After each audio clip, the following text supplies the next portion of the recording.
This is a download from Rutland Radio. Hello, and thank you for downloading the Rutland Radio podcast from rutlandradio.co.uk. This is where you can hear the best bits from the last week. Monday morning, it's the 31st of October. It's Halloween, of course. Have you been busy carving pumpkins? Are your pumpkins outside the house already, waiting for the trick-or-treaters later?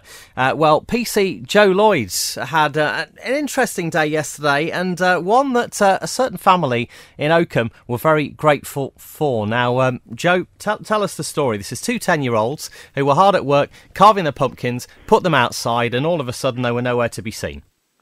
Yeah, morning, Rob. Absolutely, yes. I received a tweet yesterday on our social media Twitter page from a lady called Melanie, who mentioned that her two sons had taken a lot of time to carve their pumpkins, and they've been taken. So obviously, I think if most people know me, that sort of upsets me quite a bit. So I was at home yesterday morning, and I just sort of decided before I went to work yesterday afternoon, I'd go and get some pumpkins. And Laurie Appleton and Lee Morris and I, we sort of carved a couple of pumpkins out for the boys. And I tweeted Melanie, I knew they were out, so we just left them outside the front door for them, so they had a little surprise when they came home from wherever they were. Isn't that wonderful? I really think that is, and I know that Melanie is absolutely made up. In fact, Melanie is on the line with us now. So tell us really, what you felt and what happened from your point of view, Melanie.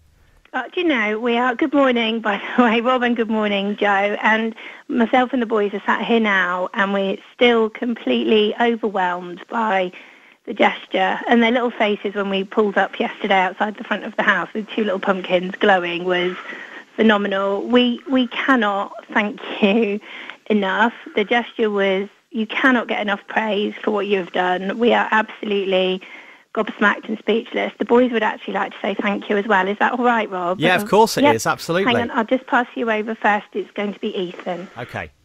Thank you. Oh, you're welcome. Thank you, Joe. It was amazing. Oh, you're very welcome. Honestly, it was a small thing. I'm glad it's cheered you up. It's not a small thing at all. It's absolutely phenomenal. And we only moved to Oakham 2 years ago, and from London. So absolutely, this kind of thing would never have happened in a month of Sundays. And we were just frustrated. It wasn't the cost of the pumpkins. They spent the afternoon on Saturday carving them. We put them outside Saturday night, and within half an hour of them going outside the house, they were missing and disappeared, and the boys were so disappointed. So to have you respond in the way that you did, the police get so much hassle and trouble and criticism, so we can't thank you enough. You deserve all the praise you can get, and we can't tweet it widely enough that everybody actually gets to know how amazing you've been. So thank you. And actually, we've got a little gift for you. So the boys and I after school will be dropping that round, if that's okay. Oh, that's just lovely. To say thank you. Oh, lovely. Thank you very much. It's not needed, honestly. It's just a nice thing to do. So, local policing, that's the heart of, I think, the Rutland community that you've come to join. And I grew up around here. I still live here. So, for me, not just as a policeman, but just as a person, I thought it was important to do. So, but you're very welcome, by the way. And just as long as it's cheered the lads up, I'm really chuffed. Oh, no, they're absolutely made up. They really, really are. So thank you doesn't cut it, but I really do hope you get all the praise you deserve. It's really quite astounded us. It really has. Oh, no, you're welcome. You're welcome. And thank you so much, Melanie, for coming on the radio as well. So it's your two 10-year-olds, your twins, Ethan and what's the other? Ethan and Joe. Ethan and Joe. They love PC Lloyd because he comes into their school at Catmose Primary as well. So they always love it when he comes into school and discusses things with them. So they're in Year 6 at Catmose. But yeah, thank you. Absolute pleasure. Thank you very much for coming on the radio, Melanie. No, thank you for inviting us, and thank you again to you and also to Joe and all his team. I bet you're just a little bit, well, how can I put it, Joe? Hang on a second, let's get you back. And, you must be kind of red-faced with embarrassment. Yeah, I am, because, I mean, we do a lot of social media, I speak to you a lot, Rob, but, ultimately, it was just for us, for me, well, it's my idea, but Lee and Laurie helped me, because I'm not very artistic when it came to the pumpkins. It was just about, trying to do the right thing. Obviously, You know me. I'm very passionate about everybody that lives in Rutland, completely, but Oakham and Barleythorpe particularly. So I just didn't want to, have two sort of lads that were upset by the theft of some pumpkins. And people might think that's trivial, but ultimately it's not. It shows how important little things are in the community the size of our community. So yeah, I am a little bit red-faced. It's gone a bit bonkers on social media, but absolutely. For us, it's just about doing the right thing, and so hopefully, obviously we have done the right thing there, and it's nice to have that feedback from Melanie and the boys. PC Joe Lloyd, thanks for joining us on Rutland Radio this morning. Really appreciate you coming on, and nice to hear Melanie and the two lads as well. You're welcome. Well, best get my lad off to school. Yes, indeed. We absolutely busy return to school in Rutland. But Melanie and the two boys, Ethan and Joe, there speaking to us. Rutland Radio. Steve Fraser, director at Smithers Purslow. And tell us about this award that you've got here today. This is something really, really rare for the region, isn't it? Not just the region, we're the first in the construction industry and the first working in the insurance industry as well in the UK. First in the East Midlands, so we're quite overwhelmed really to be recognised as being a fantastic employer and good to our clients as well. So you can't really beat that, can you? So what does it actually prove? Presumably there's lots of hoops that you have to jump through to satisfy their criteria. Yes, 27 different criteria looking at how we're set up, how we look after people and how we develop them and support them. So a wide range of things that we had to do. We did a self-assessment initially, found some gaps and we set out to plug them, and it seems to have worked. Fantastic. I mean, the staff are absolutely fantastic. Obviously, otherwise we wouldn't be doing what we're doing and where we are. Karen Lamar, and I'm a building surveyor. I love working here, and I said when I did the interview for Investors in People, I came here as a graduate, but I was a mature graduate. Couldn't believe I got the job, and I still think I'm still amazed that I've got a job and I work here. It's brilliant. All the staff are brilliant. Everyone's like a family. The work that we do is so varied, and I love the work we do, and it's just a real good team. Carolyn Affleck, and I'm marketing and administration. Outside Rutland, you do projects all over the country. We do, yes. We're UK-wide. We go off as far as Scotland, and we've got offices in Newcastle, London, Bristol. And yes, there's sort of no corner of the UK really that we're not prepared to cover. Is this the head office here? It is, yes. Beautiful surroundings, lovely county. Best in the UK. It's obviously a great boost for them, but we're always hearing how the economy is so uncertain at the moment and this kind of thing. You're consolidating your position in something that seemed to be the first measure when things were a bit rocky, and certainly as far as construction's concerned. Yeah, and construction's still got its ups and downs at the moment. We had the worst recession ever, didn't we? And things turned around a few years ago, and fortunately we've started to expand and we've grown. We're still taking on staff and taking on graduates and trainees and training them up, which is part of the investment in people. The weekly Rutland Radio podcast. And Duncan MP for Rutland and Melton. And as I said to you a moment ago, it does seem as though you're here, there and everywhere at the moment. Obviously still serving us here in the county, but your work is taking you through thousands of different miles. I finally pieced together with my office how many countries I'm responsible for, and it's 77, because it's all of the Americas, North and South, all of Europe, EU and non-EU, but also Turkey and Russia. So I'm travelling a lot. I've just come back from the Dominican Republic, which is just next to Haiti, where there's been a big sort of American, South American, EU foreign ministers meeting. So yeah, very busy, but of course Rutland comes first, but when I'm not here I'm probably on a plane. You met with representatives of the CPRE earlier. Yes, the big issue really across the whole constituency is what everyone sees as the vexed issue of neighbourhood plans and the local plan, and hence planning applications. But perhaps the one thing that came out of the meeting with the CPRE was something I don't like either, which is the decision taken 2 years ago to say that any barn on a farm can just almost automatically be turned into a house. That's stupid. I mean, just because it's a barn doesn't mean it's suitable to be a dwelling. So I'm going to work very closely with the CPRE to see if we can't get that regulation changed and reversed, because I think it's a bad planning policy. The Melton bypass as well, I know you've been looking at recently as to which way it will go, north or south, but it does seem as though at some point in the next few years the traffic congestion at least will be eased, but I guess it is very much impact on the environment. Yeah, if we don't have a bypass sort of relief road around Melton, it's going to suffocate the town. So I have written to the Chancellor to ask him to award the bid that Leicestershire County Council have put in for a few £1 million to prepare for it. You can do the route, the design, get it sort of shovel ready to start. There will, of course, be proper consultation on the route and the design, bridges, tunnels, diversions, space around the edges for a bit of greenery, all that kind of stuff. But the basic point is that you need a proper road. If it's not a full circle, it's not the end of the world. I'd love it to be a full circle, but 3/4 would make a massive difference. And we've got to get on with this, otherwise Melton's going to die, and it completely jams up the flow of traffic in the east of the county. This is Rutland Radio. It's Rutland Radio at breakfast time. I'm Rob Pisani. Later this week, Crazy for You is on at Stamford Arts Centre. Its director is Megan Roberts, who's just 19. Now, I guess most of the cast are older than you, aren't they? Yeah, we do have one or two my age. My younger brother's in it as well. But yeah, most of the people are older, which is quite interesting. And is this the first kind of big show you've directed? Yes, first musical, first big show, yeah. Crazy for You is quite a popular musical. Tell us a little bit about it. It was first written as like a compilation musical, so it's a lot of old music in a new setting.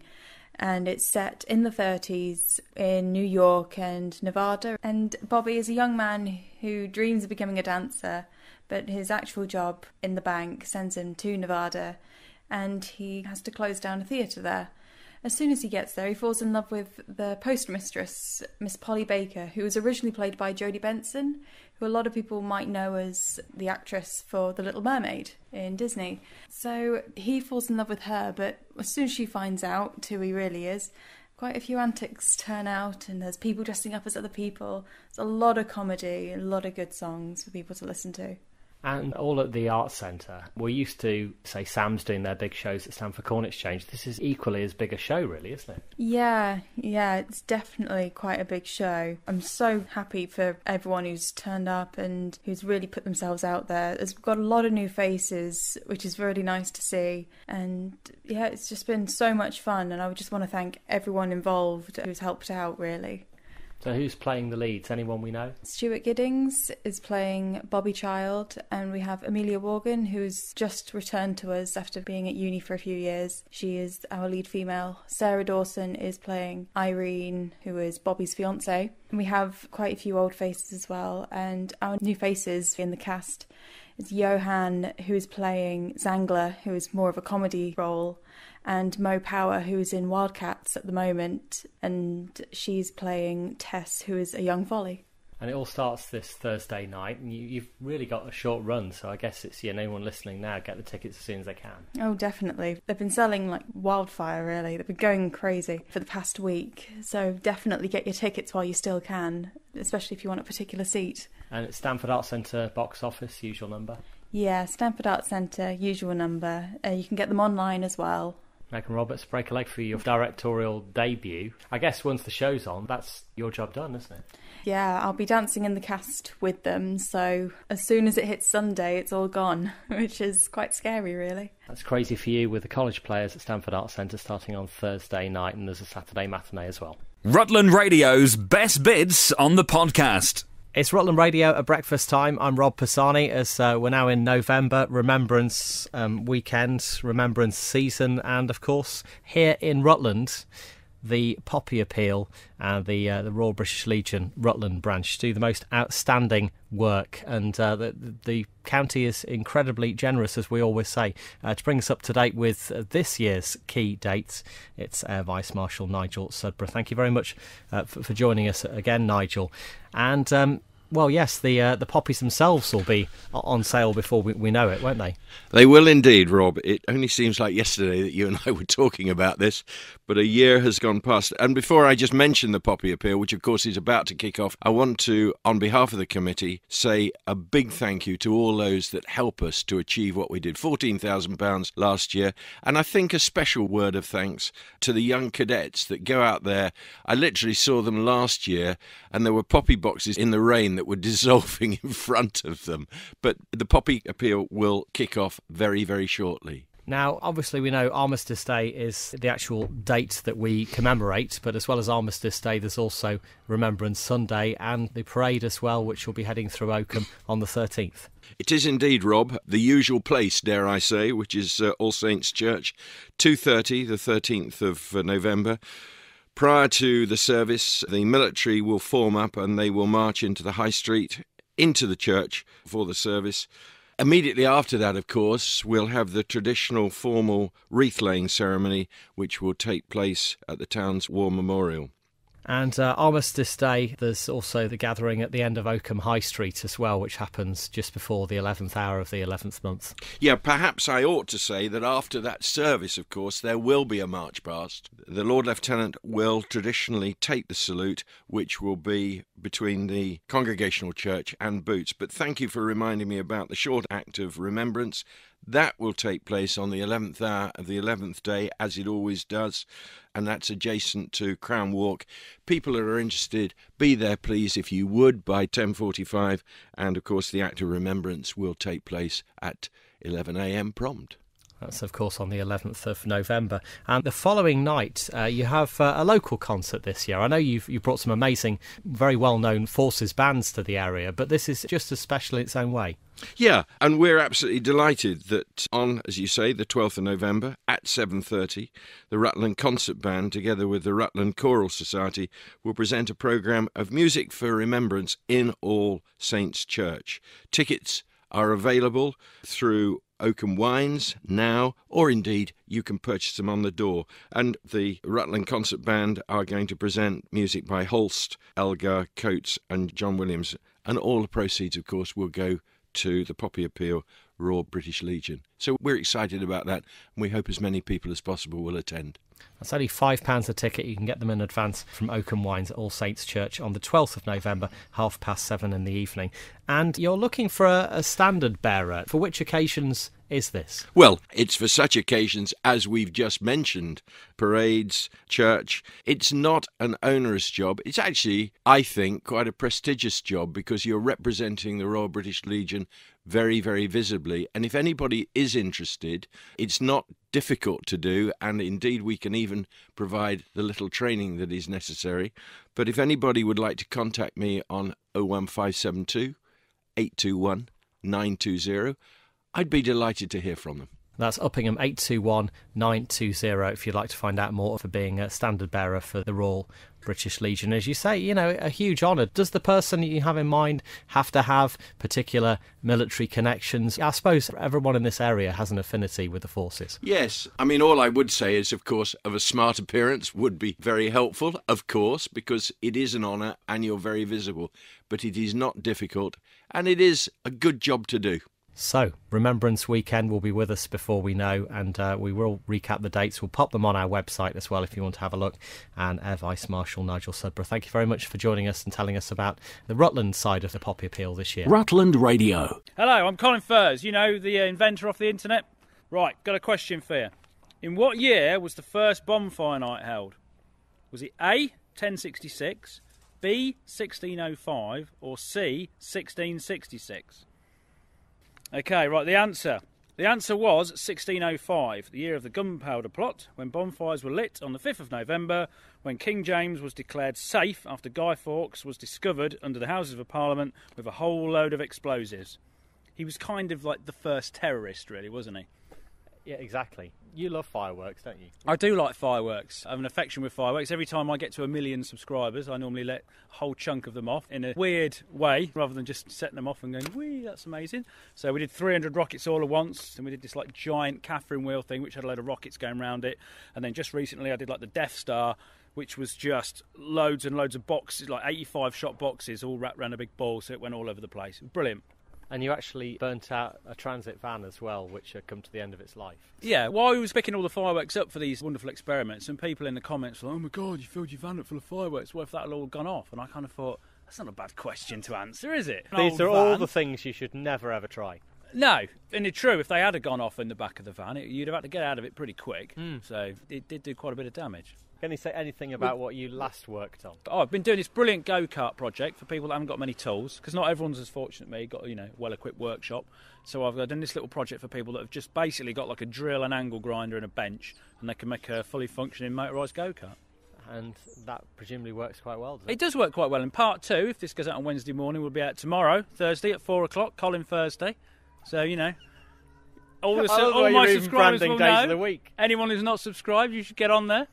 So people will find out exactly how to make it. So what have they got so far then? Part 1 was like the chassis and mounting the engine. Then part 2 is basically steering, rigging all the electronics up and the brakes and stuff. It's all simple things. I've kept it as basic as possible. And then obviously show it working at the end. Colin First, thank you very much for joining us here in Stamford. You can hear that literally this is up to the minute stuff. Yep, it's non-stop here. I don't do a video and then sit down. It's constant. It's a hard job, running a YouTube channel such as mine. Highlights from the past 7 days, the Rutland Radio Podcast. Laura, welcome to Rutland. Oh, thank you. This can't be your first time in the county, can it? No, I've actually played for Leicester Hockey Club. You did? Yeah, and I went to Loughborough University, so they're quite close around in this area. Is it the first time, it might not be, since Rio, is this the first time you've opened a supermarket? No, I think this might be my second, but first up in this area. So since Rio, what kind of things have you done? Well, we've been lucky enough to go to Buckingham Palace and meet the Queen, which was really good. We've been invited to some really cool events that we don't think we would have been invited beforehand. It's actually just been a whirlwind since we've been back. Now tell me about hockey, because your dream, you've played for England, you've 2 medals, your gold medal with you today from Rio. Youngsters in Rutland, is it a dream for them? Could they play hockey at that level? No, definitely. I mean, anyone can play. I mean, I don't think when I was a youngster, I'd never imagined that I'd be stood here right now with a gold medal around my neck. So I think, a bit of hard work, it can get you actually anywhere in life. So now, did I hear you say you're flying off to the Sun shortly? Yeah, tomorrow I'm flying off to the Sun. I haven't been able to get away since I've been back, so it's the first time I can go on holiday and looking forward to it, especially as it's got a little bit colder overnight. So no, hope to get a bit of sun. Well, it's great to see you. Thank you for coming to Rutland and have yourself a great holiday. No, thank you very much Laura, for having me. Thank you. The weekly Rutland Radio Podcast. Reverend Andy Files, Superintendent Minister of Stamford and Rutland Methodist Circuit, Minister, Stamford Methodist Church. Now, tell us about the reason for today's celebration in the church. Well, today's celebration is in reflection of the fact that 6 years ago, the church decided to set up a small group to raise money for our church charities. That has some history because Stamford Methodist Church was fully refurbished about 10 years ago now. And during that refurbishment, some of the folk felt it wasn't right that we should raise money for a refurbishment of a church here when there's so much need in the world. So what they did was, from all the money they raised themselves towards that refurbishment, they raised 10% again and gave it away to good causes. So in honour of that, when that was paid off, happily before I became the minister, we felt, well, we've still got the ability to raise money, so let's do that for good causes. And we call that our Mission Projects Group, with regular events to raise money for charity. 6 years later and £100,000 later. What an amazing amount. Absolutely fabulous, isn't it? £100,000 is a big number, isn't it? But it's only a small drop in a huge ocean for those who are needy. But yeah, great. And what we've done to raise that money has been really enjoyable as well. And the kind of fundraising you've done, from regular events in the church itself to the dog show on the meadows, which of course has now had 10 years, to the Well Cafe. Absolutely. I mean, the Well Cafe is a great example. It's open Wednesday, Thursday, Friday, 10 till 3. Our volunteers from church, all church members who run it. And we provide people with good, wholesome food, all fairly traded or resourced locally and at a reasonable price as well. And from that, over these 6 years, the Well has raised £40,000. So many of your listeners will have been there. So thank you to you for coming and eating and drinking with us and raising money for some good causes. Now tell us about the service that you've got later this morning at 10:30 at Trinity Methodist Church. The service at 10:30 is, in a way, a celebration, although it's a difficult word to use, isn't it, when we're raising money for good causes and needy people, celebrating the fact that we've raised £100,000. We've invited folk from the various charities that we've supported to come and join us. Places like the Carers Sitters Service in Stamford. But one of the big charities that we've supported over the years, during the refurbishment all those years ago, and then latterly again over these 3 years of support, the Nixon Memorial Hospital in Chagwema in Sierra Leone. It is a Methodist hospital, as it happens. We've got very good links with them. One of the former ministers of our church, Reverend Brian Lewis, was a minister in Sierra Leone at Chagwema many years ago now. We'll have the Dr. Rob Burney, the chair of the Friends of Nixon Memorial, with us, sharing with us about the hospital today, which has been through some dreadful times, through the civil war in Sierra Leone, where it was knocked about a great deal, and then, of course, latterly the Ebola crisis, which took the lives of many of their staff, and they're still recovering from that.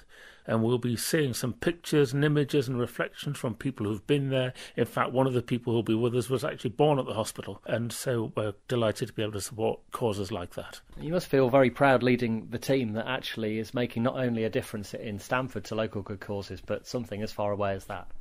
Oh, absolutely. All people who've got a real heart for the work, a heart for people, and that's what it's all about. As a church, we believe in a God of love, a God who loves everyone. If we've got what we have here, well, we feel out of love for others, we want to share that. Inspired by Christ as Lord, of course. So it's a great team that we have, and it's a delight to work with them to support causes like the hospital I've mentioned, and of course other crises that come along. Haiti, time and again we've supported them, and we are doing at the moment, of course, following the latest disaster that they've suffered. So it is great to be able to put our leads into action and put our work to good cause in order that we can support those who are needy. So you're expecting a large congregation later. If people are listening this morning, and if there are seats, I'm sure you'd welcome them. Oh, absolutely. Everyone's welcome. And if we fill the place in the standing room only, you're welcome there. And you can sit on someone's knee if you need to. Yeah, everyone's welcome, and we'd be delighted to welcome you. Reverend Andy File of Stamford and Rutland Methodist Circuit, thanks very much for joining us on Rutland Radio today. Thank you, Rob. Always a pleasure. Rutland Radio. So, Dean, this Sunday, it's the big day. And it's unbelievable how many people are going up there. It's quite incredible, Rob. The average home gate for Stamford AFC is probably around 300, I think. And already the club have sold, I know, at least 350 tickets. It was 350 the other day, so they've probably sold about 400 now. Plus everyone who's buying their tickets directly from Hartlepool and will go in the Stamford end. I think there could be 500 Stamford fans at Hartlepool on Sunday afternoon. It's going to be absolutely fantastic. And this is obviously, the furthest north, really, that the team ever play. I mean, I know they had quite a few long-distance fixtures in the last league they were in, but 3 hours away and all those people heading up. Yeah, it's not a short journey, but I suppose in the past Stamford have played near Carlisle, they've played in Workington and Blythe as well, also in the northeast. So they've had some long journeys, but certainly there's normally only about 15 or 20 fans make the long trip up there. So 500 is going to be absolutely incredible. But of course, it's the biggest game in Stamford's history, arguably. Obviously, Stamford have played 3 big games at Wembley, the FA Vase finals, of course, one of which they won in 1980. But apart from that, I'd say this is Stamford's biggest ever game. So there's good reason for all these people to travel up there. It's quite an unbelievable occasion, isn't it? So what do you think Stamford's chances are? Well, I'm ever an optimist, Rob, as you probably know, and I think Stamford are going to win. But there is a massive gulf between the two sides. Of course, Hartlepool, they're a professional side. They play in League 2, which is the 4th division, the old 4th division. So Stamford are 4 leagues below them. So they're obviously a lot worse team. They're a semi-professional outfit at Stamford as well, and they've lost their last 3 games. So on paper, of course, Hartlepool are the better side, and of course, Hartlepool should win comfortably. But it's the FA Cup. Anything could happen, as is the catchphrase. And genuinely, I think buoyed on by a good crowd of Stamford fans, Hartlepool aren't in their best moment either at the moment. There really is a chance of an upset, and what an upset it would be if Stamford could get the win. So just explain how the FA Cup works, because Stamford have been in it for quite some time. Hartlepool's first game on Sunday. Yeah, it's the first round proper, which means that's when Football League clubs enter. So Hartlepool are in League 2. Also League 1 clubs have entered now. Premier League and Championship clubs don't enter until the 3rd round. So if Stamford win 2 more games, they could face Arsenal, Manchester United or Liverpool. Imagine Liverpool at home at Borderville. there'd be a few parking problems then, wouldn't there? But yeah, so Stamford so far, they've had to play 5 different rounds. They played the preliminary round, first qualifying round, second qualifying round, third qualifying round, and the fourth qualifying round was the win against Wrexham. 3 of those ties went to a replay as well. So Stamford have actually played, I think, 7 games already. This is going to be their 8th game in the FA Cup already, whereas Hartlepool, for them, it's their first. The weekly Rutland Radio podcast. Minutes to 9. That moment is just over 48 hours to go, where Stamford Daniels will make history, reaching the FA Cup first round proper. Kick-off is 2 o'clock this Sunday afternoon. Daniels manager Graham Drury joins me this morning. Graham, how are you and the team feeling? Yeah, we're looking forward to it. We prepared last night well. We had a training session. Obviously, the TV crew was there to film it. And, we're ready to go. We just can't wait for the day now. Over 500 away fans, potentially. What a crowd to cheer on Stamford away. That must be the biggest away crowd ever. Yeah, I'd say it is. I'd say that's another record, for an away game for Stamford. But, it's great to think that people are there to support us and, that they've took the time out and obviously paid the money, because it's not cheap these days to obviously watch games and travel down to away games. So it's fantastic from everybody in the town, really. And as far as the team, no new injury concerns for you? We've got a couple of little niggles. A couple of lads, did light training last night, which was promising. We've got Middlesbrough's training ground on tomorrow afternoon. We'll assess everybody tomorrow afternoon. We're there 4 till 5 at the training ground, where we're going to work on shape and organisations for the day, and just to make sure everybody is fit and available and ready to play. So there is a couple of little, niggles there, but no too serious. Hopefully everybody be okay and ready to rock and roll. So you and the team are staying up there over the weekend, because my worry was a 3-hour journey each way is pretty fatiguing for the team. Yeah, well, that's why we, travel down on the Saturday. We're doing everything right. We're travelling Saturday. We'll arrive at Middlesbrough's ground for around 4 o'clock. Well, 3:30, half an hour before. We'll look to train 4 till 5. We'll be obviously looking to hit the hotel, around 5:30. Have an evening meal together, for 6:30ish. Have a chill out evening together, and hopefully, we'll be ready to, have a breakfast in the morning together, and we've done everything right, ready for the game. Now, whatever happens on Sunday, you've got such a lot of catching up to do in the league, haven't you, with all these cup games you've been playing? Yeah, it's quite frustrating. It's fantastic for the club, the FA Cup, and, it's great for the players. It's perhaps a stay and perhaps the biggest game the players will play in their careers, especially some of them.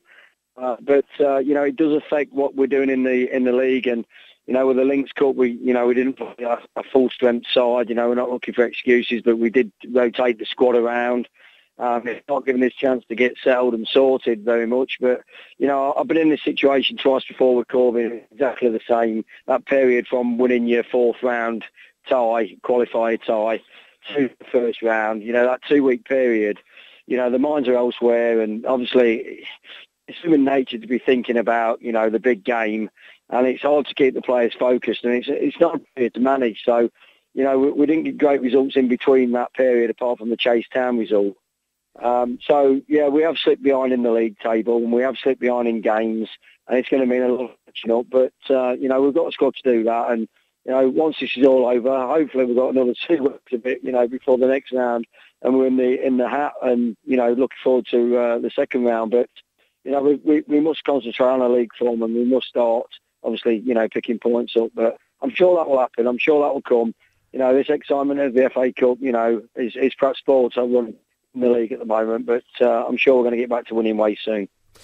Now, when we saw you at the Zico against Wrexham with that crowd of over 1,200, we could see the excitement in your eyes and the passion, the burning desire to take Stamford into the FA Cup first round proper.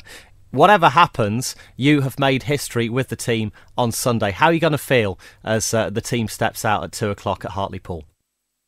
Well, it's been a strange one, really, because, the history of Stamford, I've not been around, obviously, for 120 odd years.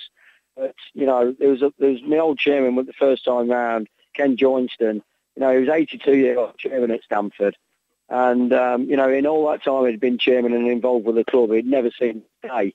So, I'd like to dedicate the day to Ken. He was a fantastic chairman, a fantastic bloke, and did a lot of work for the club. And in all that time he was involved, he'd never see this day. So, I'll be looking up and thinking, Ken, this one's for you, mate. He was a great chairman, he was a great bloke. So it's fantastic to be the first manager to do that. Hopefully, somebody will break the record someday and it will go on to be the second round, third round, fourth round. But we're going to embrace the moment, and I'm a proud man to do that.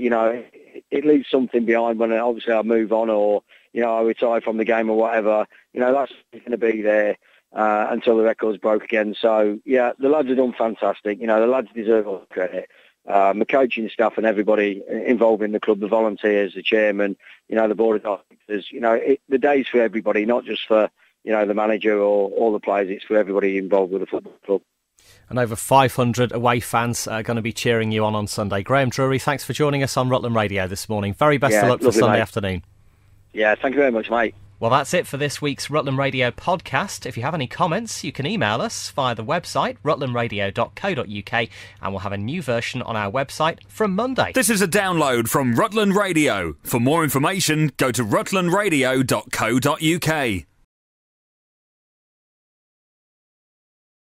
This is a download from Rutland Radio. Hello, and thank you for downloading the Rutland Radio podcast from rutlandradio.co.uk. This is where you can hear the best bits from the last week. For a busy weekend with all the bonfire and fireworks, and also yesterday, a potential upset up at Hartlepool for Stamford Daniels, making history, 120 years of football, of course, in Stamford, and first round of the FA Cup, first round proper yesterday. Sadly, it wasn't to be, but 505 fans made their way up to Hartlepool. One of them was our Dean Cornish. What a day for you, Dean.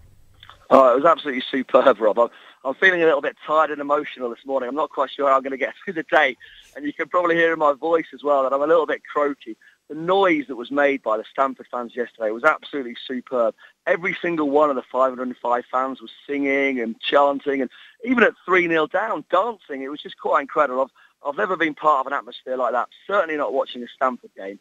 A lot of people have been following Stamford for many, many years, and they'll remember nights on a Tuesday night at Workington when there might only be 5 or 6 different Stamford fans. Yesterday, there were 505. It was absolutely superb. What a day it was. Absolutely. Hordes of minibuses, cars and coaches making their way up to Hartlepool. And I know you said on the radio yesterday that there were times where Stamford definitely was the better side on the pitch as well.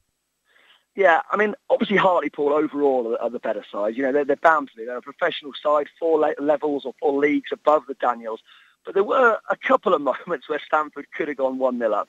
I mean, the first 40 minutes, let's say Hartlepool, they did control the game. They were the ones who had all the possession and had the majority of the chances. But in the last 5 minutes of the first half, Stamford did have 2 good chances. There was one header from, I think it was Delroy Gordon, and also a shot from Giovanni Brown from across the box, both of which were probably only a couple of feet either or the wrong side of the post. And of course, if one of those had gone in, then Stamford really could have hung on for what would have been an incredibly famous win. But as it was, after about 65 minutes, it was Nicky Devidics who scored the free kick. It was a soft free kick given on the edge of the area, and it was a superb shot from him. Actually, went into the top corner. And then after that, of course, Stamford had to push on, and it was inevitable, therefore, that Hartlepool could break again and score the other 2 goals, which they did in the last 10 minutes. But 3-0 definitely flattered Hartlepool. 1-0 was probably a fair result. 3-0 wasn't, and it looks like Stamford were gubbed, and I can assure you, Rob, they really weren't. They played out of their skins yesterday. And actually, I suppose in a way, it will give them confidence now they're getting back to the league as well. Yeah, well, that's right. I mean, at the moment, Stamford are in the bottom half of the league, A, because they've not had a great season in the league so far, but B, because they've played about 7 games less than everyone else now, because, of course, they've had so many FA Cup games to play. So if they go on a bit of a run now in the league, hopefully between now and April they can get themselves up into the playoff spots, and then who knows, could potentially get themselves promoted back to the Evo Stick Premier Division. I mean, that would be the perfect season for Stamford, really, to get to the FA Cup first round and then also get a promotion back to the Evo Stick Prem after relegation last year. And you never know, maybe if they got to a playoff final and it was away from home again, there might be 505 Stamford fans travelling again for another Stamford game. We shall see.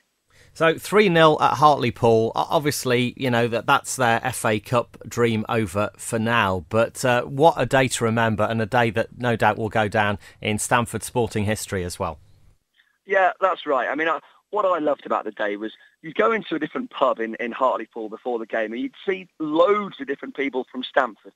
You know, there were people that I'd not seen for 20 years. There were people that I played football with when I was 8 years of age at the Stamford YMCA. It just seemed that anyone who was connected with football or who liked football in Stamford was up there yesterday. Not even people necessarily who are Stamford fans. Some people, I'm sure it was their first Stamford game, but they're from Stamford, they like football, so they wanted to go along and experience it, and I'm sure everyone came away having had a superb day.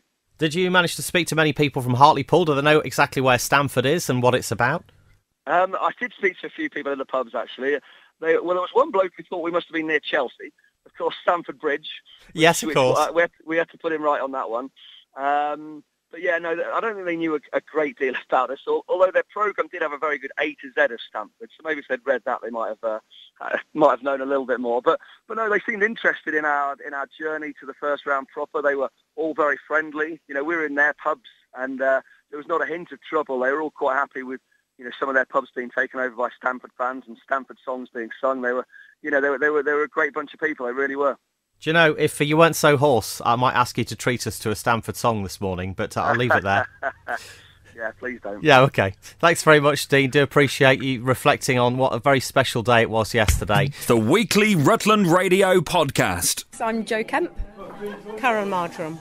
Now, Jo, I met you about this time last year when it all started. Can you believe, actually, that it's still as popular as ever, it's still as needed as ever? Yeah, no, it's been a busy year. It feels amazing, really, and we commonly get between 40 and 70 people in on a Saturday, so it's really gone from strength to strength. I was going to say, Carol, you got your clicker there. 69 today, and over the year we've saved 8,400 kilograms of food. That is staggering, isn't it, how much actually will go to landfill? Where does it all come from, then? So we've got some relationships with some of the supermarkets, some farms as well that just have surplus at certain times of the year that they can't get rid of. A real variety, and there's still so much that we can't use, either because we don't have the capacity to pick it up, but also some of, particularly the supermarkets' rules about what they will and won't give away means that there's still a lot going to waste, but at least we're diverting some of it and, feeding a good number of people each week, really. We get bread from Askers and we get from Rivergate Farm, don't we, for vegetables. We do all the vegetable boxes. Yes, we get that. We also get from Morrison's, Tesco's, Waitrose, Sainsbury's, M&S. So they're all helping you You can hear in the background a really happy crowd of people who want to support you, and that's what it's about, I guess. Yeah, definitely, and I think been talking today how amazing it is to see different volunteers coming and all getting to know each other that wouldn't have before, but also a lot of people that just want some company of a Saturday, and again, you see people now sitting together, whereas when they first came a year ago, maybe they'd have just sat on their own. You're opening on Christmas Day for the first time this year. How's that going to be? Will that be Christmas dinner? Or... Christmas dinner, yes, and probably a little present for each one that comes. You're always looking for more people, I know. We are. Yes, definitely. We've got a great core of volunteers that put in a lot of work, but obviously people have other things going on in life, and it leaves some big holes every now and again if people can't come in. So always on the lookout for volunteers. There's lots of different things that people can do. Yeah, I've been here since it started, and I'm doing the washing, tablecloth and that. She washes all the tablecloths every week. Yeah, every week. And tea towels, Tea towels. I do everything. It's Maureen Jackson, and I've been cooking the meals. Is that a real challenge for this? Because you never know what you're going to get, do you? Yes, it is, because you have to come in the morning, you don't know what you're cooking until you look at the storeroom. And then when you get to the storeroom, obviously, you've got to rethink again, you know. What's been on the menu today? Gammon, pork casserole, pastas, a vegetarian quiche. They always have soup as well. Why did you decide to become a part of it? Because I think it's a good idea and it's nice to help people. Everybody's very friendly and chat to people. I was only told about it a fortnight ago, and I was working in the town and decided to come and try it and see what it was like and what it's about. And how does it compare food-wise with anywhere else you'd normally eat? Well, it's very delicious. It's lovely food, very nice, pleasant company. It was very good. We're less than 2 hours in, and literally the kitchen's almost bare of food. How have you enjoyed it today? It's been wonderful. Every time we've been here, the food really is wonderful. Good, tasty stuff. What do you think of the reason that it's here, the fact that so much food otherwise would just go in the bin? Yeah, I mean, it's a shame to think that actually there's so much food just in our small town is going to waste, because it's been really busy in here today and everybody here has been fed from food that would otherwise have ended up in landfill and bins and whatever. But everybody has had something nutritious, something tasty, and had a good natter while they've been doing it as well. Rutland Radio. It's Rutland Radio breakfast time. I'm Rob Pisani, and with me this morning, a couple of people who you may know for various different reasons, actually. And if you do really want to thank them, then you've probably been in a pretty critical situation that's involved either of them. I'm talking to Dr. Leon Roberts and also Tim Gray, doctors, in fact, both here from EMICS, the East Midlands Immediate Care Scheme. Now, Tim, this all started off as RACS how many years ago? Oh, Rob, do I have to answer that question? You don't have to, no. It was 1984 we started RACS, and it was 2004 when we changed to EMICS, the East Midlands Immediate Care Scheme, to mirror the amalgamation of all the county ambulance services. And from those days we've grown. We started with me, and there's now 27 of us.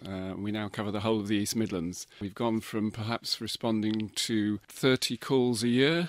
Sadly, last year we responded to over 1,500 calls, so the need is there. We continue to grow, but we need support financially. I'm afraid we are a charity. And we often see your Doctor on Call cars out and about. What exactly happens? Do you just get a text, a call, and you just have to shoot out as quickly as you can? Yeah, Rob, all the doctors do this in their own time. Some of us obviously have more spare time than others, but the ambulance service have a system where we make ourselves available. We then go about our gardening and our day-to-day work, and then a text message normally comes through from ambulance control within about a minute of a member of the public making a 999 call. We will then decide whether to respond immediately to that or get a little bit more information from ambulance control. Those sort of situations, we would be maybe one of the first people to respond. The other way we get activated is that an ambulance crew may well arrive at an incident and need some extra skills or some extra support or some extra medications. And that would be a request from them for us to go, and we'd make our way to wherever the incident is. And this is very much the centre of where it all comes from, but I guess your 27 doctors are based all over the East Midlands now. Absolutely. We've got doctors in all the counties: Rutland, Leicestershire, Derbyshire, Nottinghamshire, parts of Lincolnshire and Northants. So yeah, we cover the patch. Obviously, the more doctors we have, the greater will be our response rate. But to get a doctor on the road costs a lot of money. As Leon's mentioned, they're volunteers. The charity pays to put lights and sirens on their car, to put them through blue light training, to provide them with all the medical resuscitation equipment that they carry in their vehicles to attend all sorts of incidents. Now, we were talking about lives saved. Do you prefer to talk about lives influenced, really? Yes, I think that's right. Not every incident we go to is life-threatening, thank goodness. It may turn out to be a very simple reassurance of somebody that's been injured. It may be more serious, and we work with our paramedic colleagues. I think anybody within the profession cringes a little bit at that you've saved lots of lives. Yeah, we hope we've influenced a lot. And there have been ones along the way where we have saved them, yes, but it's not the number that I think we all imagine. Now, talking of numbers, £2,600 or thereabouts has been raised by Jane Jones from Oakham, who does these charity car boots, book sales. She does so much fundraising for you through the year. In fact, it's you and the air ambulance that she actually raises money for. But you've got a Christmas concert coming up on the 9th of December. We have indeed, and I'd certainly like to take the opportunity to thank Jane. She's been an absolute stalwart with the support of us and the air ambulance. But yes, we're putting on a carol concert at Gates on the 9th of December, starting at 7:30. What is fantastic, like our charity, everybody that has been involved in planning and putting that together has given either prizes or their time completely freely. So as a charity, we're proud because all the money that was raised in selling tickets is going directly to purchasing and maintaining medical resuscitation equipment. So we're really looking forward to the evening. The Beaver Wassailers are coming. They're going to be doing the singing. And anybody else that comes, sharpen up your voices because there'll be lots of crowd involvement. They've given their time freely. There'll be refreshments. All that's been sponsored and given freely. All the tickets are numbered and some of them will attract prizes. And we've also got an auction going on. And you've got some amazing actual lots, haven't you? I see that our friend from down the road, Austin Healy, is donating one of them. Yes, Austin's donated a fantastic prize. That's going up for auction, but basically it'll be to visit him on his weekly live TV programme about rugby, to meet the presenters, to have a few drinks in the green room, to watch the show. So I think that's a great prize, yeah. Yeah, and we're looking at it as a grand prize draw. We've got a family pass to Burley Horse Trials for the entirety of the competition. Otter's Deli have helped support us. Anglia Water have given us a whole year's free free parking around Rutland Water. So we've got some great prizes and really looking forward to seeing people at the event on the 9th. So 9th of December, whereabouts do you get tickets from? I guess Gates have them, do they? Yeah, Gates have tickets, Berridge's Taxis, Lloyd Pharmacy and Thomas Hairdressers. Thomas Hairdressers have given a 6-month free haircutting for those either here in Oakham or in their Melton branch. And on the posters that hopefully you'll see around about, there's more information if you're having any problems to contact us. We'll have more details on our website as well nearer the time, rutlandradio.co.uk. But just to flag things up, and from EMIX, Doctors Leon Roberts and Tim Gray, thanks for joining us on Rutland Radio. Do you ever get tired of doing the work that you do or the fundraising that you need to actually achieve this? Absolutely not, Rob. I think most people, whether it be the air ambulance type volunteers or EMIX volunteers, it doesn't get done without the support of members of the public, and Rutland have always been a strong supporter of EMIX, and we really hope that relationship continues. So if you're interested in EMIX, come up to Gates's, meet some of the doctors, see some of the kit, watch some of the demonstrations, and have a mince pie as well. We're really looking forward to it. So do come along. It'll be a lovely warm-up for Christmas, and just stay safe. Rutland Radio's best bits on the podcast. It's Rutland Radio. I'm here with PC Joe Lloyd. You can hear the traffic coming past. And, we're in the middle of the day at the moment. I'm guessing this isn't the time you're most concerned about, but we're here at Oakham Bus Station. That's right, Rob. Good morning. Yes, it's hit lunchtime. Not many problems at this time of the week. But certainly after school, weekends and holidays, we've been suffering with a bit of ASB around the bus stop. You know, kids being a bit unruly. Some cannabis use as well has been reported to us, and minor damage as well. So the police and the community safety team at Rutland County Council are putting a lot of effort into obviously coming here, engaging with the kids and trying to distract them away from this area and, you know, give them alternatives to go and do. Now, where we are at the moment is where the bike rack is. Now, obviously, you've got the new bit there, which is open during the day, just behind us. Yep. And previously, where we're standing actually used to be like a shelter, really. And it did always attract young people. Absolutely, yeah. I mean, it's going to attract young people. This is a covered area. It's got free Wi-Fi. It's got charging points. It's open till 7 p.m. You're going to have young people here. And I don't think we're here to discourage that. I think if they're here for a genuine reason, you know, getting out of the weather conditions or waiting for a bus, for example, that would be nice, wouldn't it? You know, after 7 p.m, that's not going to happen, is it? Well, no, after 7 p.m, it's not going to happen, absolutely. But I'd just like them to just be a bit more respectful. But also for other members of the public, it's about tolerance as well. I always believe that tolerance levels are quite low here in Rutland, kind of understandably. You know, it's a lovely place to live, but some kids just hanging out isn't what I would call ASB. If they're hanging out and doing things that, you know, cause you alarm, harassment, distress, by all means give us a call or contact community safety. I've just actually noticed just behind us that there's just about a missing pane of glass here, or perspex, that seems to have been pulled out. I mean, it wouldn't have done that by itself, would it? No, absolutely. I mean, we're under the bike cover here. Look, there's a bottle of empty Budweiser I can see there, and, you know, the damaged pane. This is just mindless and needless sort of damage. You know, we live in a nice community. We want people to come here to Rutland. This is a place where people will come as part of their sort of experience of Rutland. You know, they'll come in on their buses. And the last thing we want them to see is an area where there's bottles strewn around and there's damage. What we're doing is we've made this what we call a waymarker, because we all have GPS on our radios. It's kind of like a nice way of forcing us to come here to ensure that, you know, we are here at certain times of the day, different times of the day, spending some time and speaking to the young people and the bus users as well, and just trying to find out what their issues and their problems are. And if we can help distract the kids away, you know, we'll do that as best we can, and we'll obviously direct them to other activities. That, you know, there are lots of activities around, but some kids just don't want to do it, and that's what people have to engage with. And that's absolutely fine, but, you know, we're just trying to get them to look at other alternatives. So there are other things for them to do, but I know, for instance, the youth club that used to be at the back of Rutland Radio is now in a smaller room. It's open less time. It's open to less age groups as well than it has been. Absolutely, yeah. I wouldn't comment too much on that, because obviously that's not for me, that's for the council. But obviously they're an agency you work with, and you know, you've got to find things for the young people to do. Absolutely. I work with the community safety, the youth workers all the time, and it's about trying to distract them. There is still a youth club element, but there are lots of other youth things to do. There's lots of sporting, musical, there's cadets, there's things that people can do if they want to do it. And there's some people that give up their time and volunteer to do these things all the time. It's just about finding the right one and trying different things out. So I suppose today really is just about reassuring people, you know, you are aware that there is an element here at certain times of day, and you'll be here more than you normally would be. Absolutely, yeah. I've committed to the next sort of 2-3 months to spending more time here. The council are doing their thing. I think they're going to put some restrictions on maybe the Wi-Fi, etc., just to see how these things work out. You know, what we don't want to do is say to all the young people, you're all bad, hop it. That's not what we're saying. We're just saying to that small minority, stop being so naughty around this area in the sense of that, because that's what it is. It's naughtiness, really, and it's just mindless little bits of damage that upsets the rest of the users. PC Joe Lloyd, thanks for joining us on Rutland Radio, Oakham Bus Station. You're very welcome. Highlights from the past 7 days, the Rutland Radio podcast. So, Julie, what sort of time was it then that there were all these lorries around it in Greetham last night? Well, they all started coming through at about 11 o'clock-ish.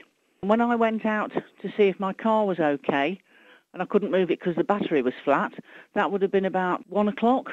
Did that continue all night then? Most of the night. By 2 o'clock, we had a complete jam, but they were thundering through at the rate of 5 or 6 a minute, I would say, and it's a 20-mile-an-hour speed limit through Greetham, and not very many of them were observing that speed limit, and that goes for cars and vans as well as the lorry drivers. Residents had to come and move their cars, had to be got out of bed. Some residents were in the road helping to direct the traffic. The local police didn't seem to be anywhere in sight. You got two visiting police officers that were on their way from South Yorkshire that we had indeed saved the day. There was a lady and a gentleman police officer who were running up and down the road, and they said, we're from South Yorkshire.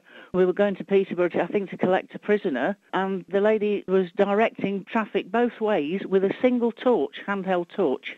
Well, it's a nightmare on Main Street, especially at that time in the morning. Yeah. I mean, they were still coming through at about 4:30, 4:45. I was dozing by then, but the noise was extraordinary.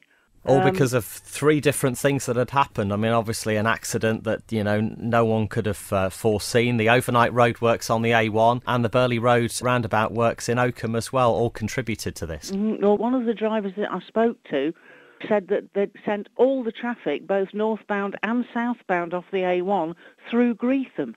That in itself takes some thinking about, doesn't it, really, when it's so narrow? It's unbelievable. It's not just narrow, it's quite dark as well. People have to park on the road because they don't have garages or driveways in this little village. And it's a lovely, peaceful, rural village with a fantastic community spirit. But the community can't do anything about this. They seem to be overruled all the time. And it's destroying parts of the village. The road's sinking. Houses are getting damaged, and people are sometimes afraid to cross the road, and there's a lot of elderly people here, including the people at Oak House, which is the old people's home here. Yeah, of course, absolutely. So I guess in a way you're, I suppose, appealing to the council to see if maybe they could do something. I don't know what you do, really. Would you have to build a new road, maybe? I don't know. I mean, on behalf of all my friends in Greetham who have been incredibly good to me, I would sincerely ask the council to please look at diverting the traffic some other way other than through Greetham, and perhaps putting in measures so that these heavy, huge lorries aren't thundering through this beautiful little village at all hours of the day and night. I don't know what the council can do, but I think they should be looking at it very seriously before somebody or something is seriously hurt or seriously damaged here. Julie Franz, thanks very much for joining us on Rutland Radio today and sharing your thoughts. Do appreciate it. Thank you. My pleasure. Well, that's it for this week's Rutland Radio podcast. If you have any comments, you can email us via the website, rutlandradio.co.uk, and we'll have a new version on our website from Monday. This is a download from Rutland Radio. For more information, go to rutlandradio.co.uk.